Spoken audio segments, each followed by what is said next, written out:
औज़ुबिल्लाहि बिस्मिल्लाहिर्रहमानिर्रहीम। अस्सलाम वालेकुम। कहते हैं कि मौत का खौफ इंसान से हर चीज करवा लेता है। मौत से बचने के लिए इंसान हर किस्म की तदबीर इख्तियार करता है, हर किस्म का एक्शन ले जाता है, लेकिन मौत के खौफ से इंसान किसी दूसरे मजहब के ऊपर चलना शुरू कर दे, किसी दूसरे मजहब की रस्मात अदा करना शुरू कर दे, ये आपको बहुत कम देखने को मिलता है। मगरब की दुनिया ये बहुत अच्छे तरीके से जानती है कि इस्लाम की हकानियत एक हकीकत है और इसके सबूत मौजूद हैं। यही वजह है कि इनके ऊपर जब कोई मुसीबत आती है तो ये मुसलमानों की तरफ रुजू करते हैं। आज की इस वीडियो में मैं आपको अमरीकियों की एक यादगार वीडियो दिखाऊंगा जिसमें वो मुसलमानों के साथ नमाज पढ़ते हुए नजर आते हैं।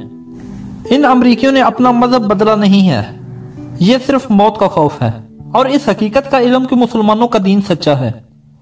दोस्तों, इस वीडियो में आप देख सकते हैं कि अमरीकी औरतें और मर्द मुसलमानों के साथ नमाज पढ़ रहे हैं। अमरीकी जिस तरह से नमाज पढ़ रहे हैं, साफ मालूम होता है कि इन्हें कोई आइडिया नहीं है कि मुसलमान इस वक्त क्या कर रहे हैं,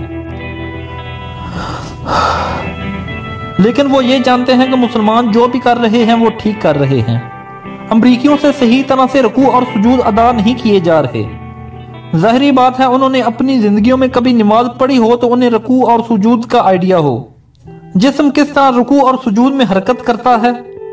इन्हें इसका इल्म इसी सूरत में हो सकता है कि जब उन्होंने कभी नमाज पढ़ी हो, मगर इसके बावजूद आप देख सकते हैं कि अमरीकी पूरी कोशिश कर रहे हैं कि रुकू और सुजूद इसी तरह अदा किए जाएं जिस तरह मुसलमान अदा कर रहे हैं। दोस्तों, ये है मौत का वो खौफ जिसके बारे में आपको वीडियो के शुरू में बताया है कि ये इंसान से कुछ भी करवा लेता है, हत्ता कि ये इंसान को किसी दूसरे मजहब की रसूमात अदा करने पर मजबूर कर देता है। अल्लाह ताला से दुआ है कि जो हमारे ऊपर मुसीबत आन पड़ी है, अल्लाह ताला इसे फौरन से खत्म करे और हमारी जिंदगियों में आसानियां पैदा फरमा दे। दोस्तों, अगर आपको हमारी वीडियो पसंद आई है तो इस वीडियो को लाइक करें, हमारा चैनल उस्मान अली टीवी जरूर सब्सक्राइब करें और कमेंट में अपनी राय का इजहार जरूर करें। Thank you. Allah Hafiz.